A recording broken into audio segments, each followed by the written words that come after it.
去年呢，双北地区一直发生很多跟违建有关的火警。那么台北市长柯文哲就说，他要把未加装警报器的违建列为优先拆除的对象。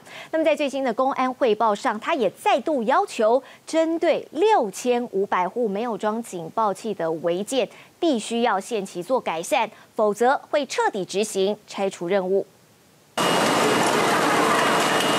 熊熊烈火不断从4楼、5楼窜出，大台北违建出租套房，去年频传火警烧死人。市长柯文哲再度下令加装火灾警报器，否则一律拆除。如果你涉及公共安全的，我还是照拆除。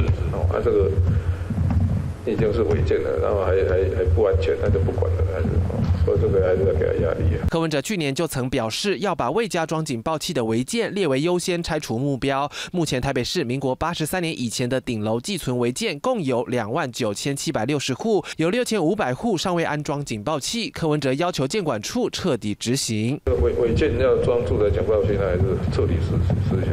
他叫他装，他不装，我们就真的去查了，因为经不起那个。 隔间再烧死人，我们受不了了。那我们在过年前，这6500间我们都已经发文给各住户，请他们在3月20号以前，回函给建管处。